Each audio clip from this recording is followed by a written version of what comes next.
Kalau wau kan budhe lah sempet transit teng pendopo. Kula ngopi. Bojo kula takon, "Kopi susu, Bah?" Heeh, ngono. Kopine tak ombe, susune tak lirik. Nggih. Bono ya gede tenan. Nggih. Nggih. Nggih. Untung kula nggo kacamata. Nggih. Dadi mataku mendelik ra konangan.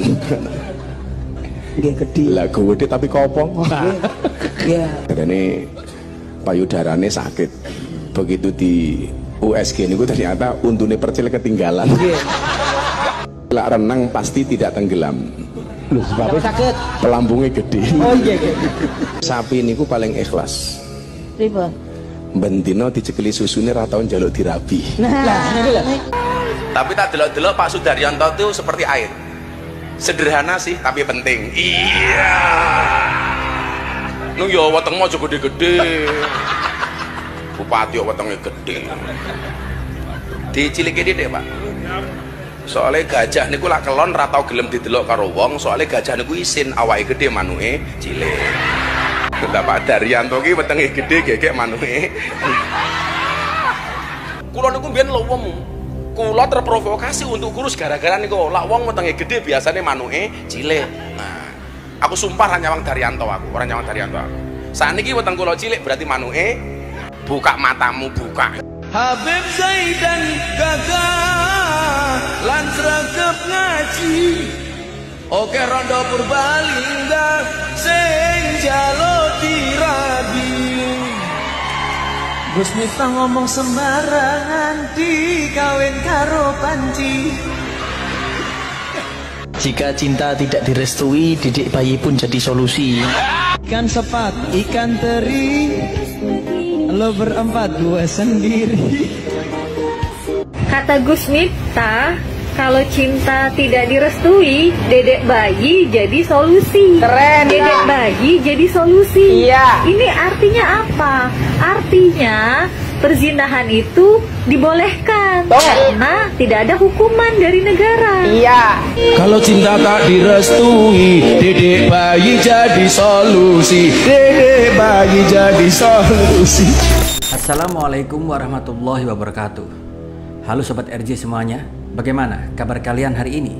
Baru-baru ini banyak kejadian-kejadian yang kadang membuat kita geleng-geleng kepala. Mulai dari beberapa jamaah yang duduk untuk menunggu dimulainya sholat Jumat, yang kemudian diusir atau bahasa halusnya disuruh pindah atau bergeser saf karena ada seorang pejabat yang ingin menempati saf tersebut. Dalam rekaman itu terlihat pejabat yang baru tiba langsung menuju saf di tengah, sementara beberapa anggota ajudannya meminta jemaah yang sudah duduk untuk pindah. Di sini terjadi pro dan kontra atas tindakan ini. Beberapa mengatakan itu memang sudah prosedur dari pengawasan VVIP, sementara yang lain mengatakan bahwa tindakan tersebut merupakan diskriminasi dalam rumah ibadah. Bahkan ada sebagian ulama mengatakan bahwa mengusir jemaah yang sudah duduk di saf demi memberikan tempat kepada pejabat adalah tindakan yang haram, seperti halnya yang dikemukakan oleh ulama terkemuka yaitu Buya Yahya.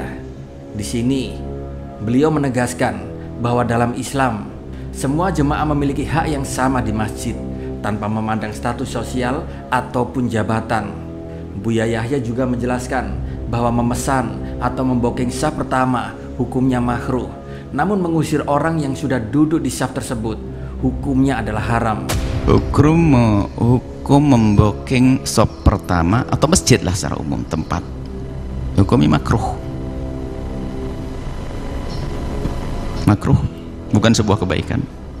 Lebih lanjut, Buya Yahya pun menekankan bahwa pentingnya kesetaraan yang ada di masjid. Karena sholat jamaah itu ada punya makna kebersamaan, makna tidak membedakan. Biarpun dia adalah kuli bangunan, dia dekat kepada Allah karena lebih awal saf pertama. Presidennya di belakang, telat, makruh. Beliau pun menyatakan bahwa masjid adalah tempat yang demokratis, di mana siapapun yang datang lebih awal berhak mendapatkan tempat di saf yang terdepan. Di sini, kedatangan seorang pejabat seharusnya tidak mengganggu hak dari jemaah yang lain yang sudah lebih dulu hadir. Hal ini pun sejalan dengan prinsip-prinsip dalam Islam, bahwa di hadapan Allah Subhanahu wa Ta'ala semua manusia memiliki kedudukan yang sama. Yang haram adalah mengusir orang atau tahatir riqab, melompati orang hanya untuk menggeser orang. Jadi kalau geser orang, minggir sana, saya ke situ, wah ini haram. Sudah ada orang duduk gara-gara ada pejabat datang lalu diusir, haram. Tapi kalau mesen dari dulu makruh, tapi bukan sebuah kebaikan.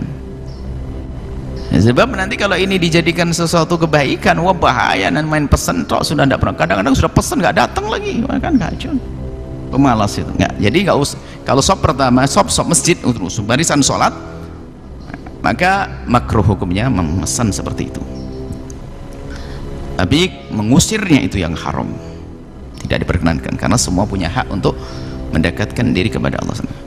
Dan tentu saja kejadian ini akhirnya pun memicu pro dan kontra, diskusi yang luas tentang sebuah etika dan adab dalam masjid, terutama terkait dengan perlakuan terhadap individu berdasarkan status sosial, yaitu antara rakyat jelata dengan pejabat.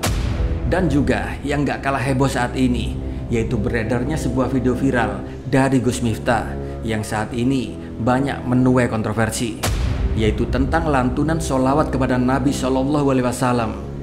Tapi sayangnya harus tercemar dengan lirik-lirik yang tidak sepantasnya dimasukkan ke dalam sholawat Nabi tersebut. Entahlah ini video kapan, tapi yang jelas video ini pun saat ini viral di media sosial. Dalam video tersebut tampak Gus Miftah berdiri di atas panggung dan terlihat sedang memimpin jemaah di lapangan. Entah itu dalam sebuah acara kampanye atau sebuah acara pengajian. Tapi tetap saja kalimat-kalimat suci tersebut tidaklah pantas jika dikotori dengan lirik-lirik yang gimana ya, sangat tidak sesuai dengan norma ataupun akidah yang benar.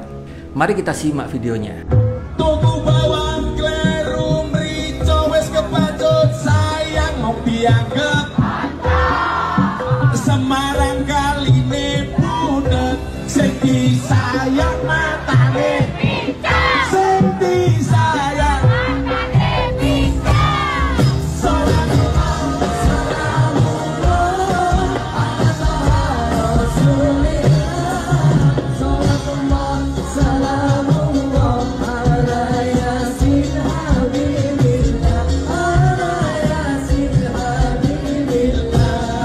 Rasulullah Shallallahu Alaihi Wasallam pernah bersabda, ingatlah, sejelek-jelek keburukan adalah keburukan ulama, dan sebaik-baiknya kebaikan adalah kebaikan ulama. Hadis riwayat Ad-Darmini. Di sini seolah Rasulullah Shallallahu Alaihi Wasallam ingin menjelaskan pada hakikatnya ulama itu harus berhubungan dengan ilmu serta kebaikan. Jadi tidak sepantasnya lah seorang ulama berdakwah dengan menghina, mencaci, merendahkan, bahkan berceramah dengan, maaf, sangat tidak mendidik bagi umat. Walaupun sebagian orang menganggap bahwa itu adalah guyonan, tapi logika saya mengatakan tidak sepantasnya lah berdakwah dengan kata-kata yang mesum, jorok, kasar dan hina. Saya itu di Kalimantan, Beb, di Banjarmasin ada cewek LC pemandu karaoke, dadanya ditato Gus Miftah. Video call sama saya, Gus mohon izin saya ngefans sama Gus Miftah. Buktinya apa? Dada saya tato Gus Miftah. Mosok nduk? Nggih Gus, jajan ndi? Saya langsung begini, Beb. Ya Allah. Saya tanya, kenapa dada kamu tato Gus Miftah? Saya mengidolakan Gus Miftah. Lagian ngapain kamu tato? Dulu Gus Miftah pernah bilang, seseorang itu besok di hari kiamat akan dikumpulkan bersama orang-orang yang dicintainya. Mungkin kita tidak bersama di dunia, Gus, tapi karena saya mencintai Gus Miftah, besok bisa bersama di akhirat. Ya Allah. Saya bilang, Beb, sama mbaknya, tato kamu bagus, Nduk, tapi kurangnya satu. Apa? Kurang turun dikit. Tidak karo bulan, tak kan ada di sini. Suarane enaknya kayak ngomong, apa meneh disahane iya. Kula polos lho Gus. Oh, alah rupamu kayak ngono polos. Tapi santai, enggak, dia memang polos. Cowok itu memang suka dengan cewek yang polos, baik polos pikirannya maupun polos busananya. Iyalah bener. Dalam sebuah hadis sahih, Sayyidina Anas rahimahullah meriwayatkan, sebenarnya keyakinan akan datangnya ulama-ulama seperti ini sudah pernah baginda Rasulullah khawatirkan, yaitu akan datang menjelang yaumil qiyamah. Dalam sebuah riwayat yang lain, Abu Dzar berkata, "Dahulu saya pernah berjalan bersama Rasulullah, lalu beliau bersabda, 'Sungguh, bukan Dajjal yang aku takutkan atas umatku.'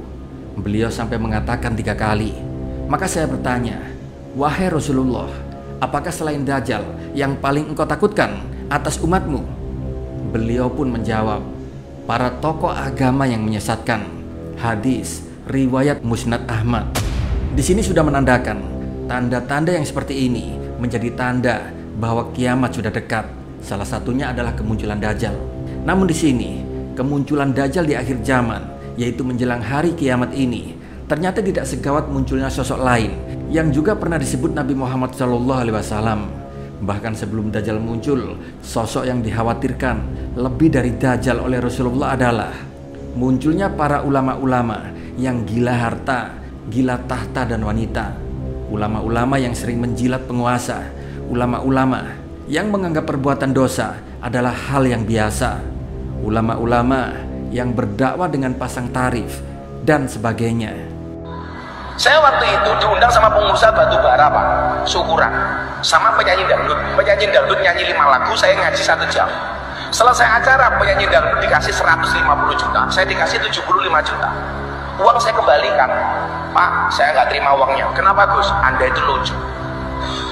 Kiai yang ngaji 1 jam untuk pencitraan kamu membangun moralitas, kamu kasih 75 juta. Penyanyi dangdut nyanyi 5 lagu, kamu kasih 150 juta.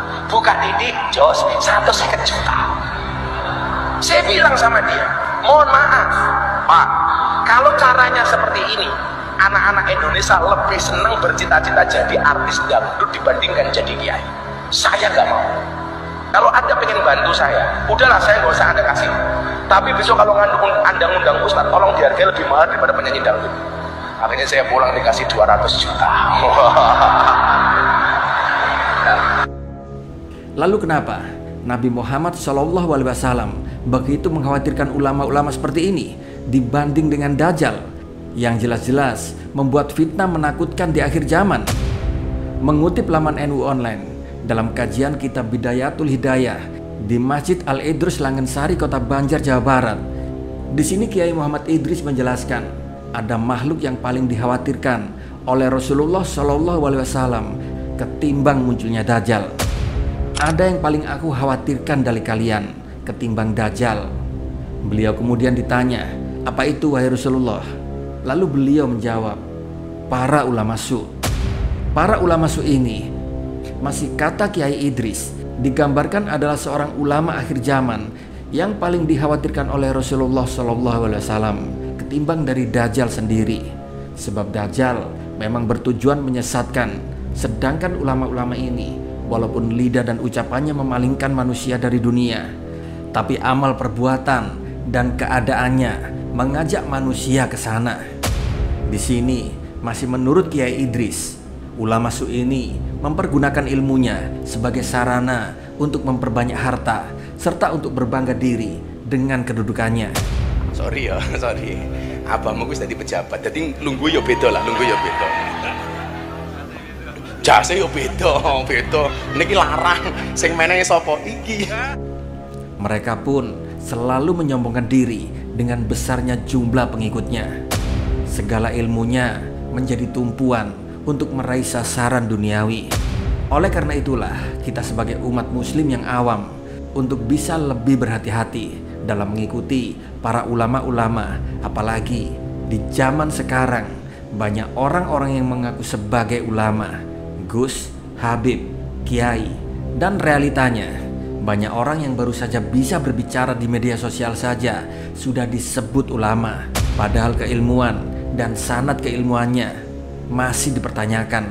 Dan semoga saja peristiwa-peristiwa di atas bisa jadi pembelajaran buat kita semuanya untuk bisa mengambil hikmah atas semua ini. Ikutilah ulama-ulama yang benar. Dan di sini sebagai indikasi, ceramah yang disampaikan memiliki kesesuaian dengan tuntunan Islam yang benar.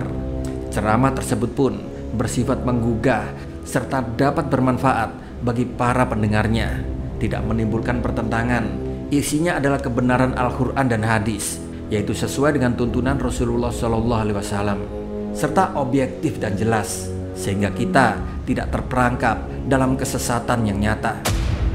Terima kasih sudah menonton. Wassalamualaikum warahmatullahi wabarakatuh.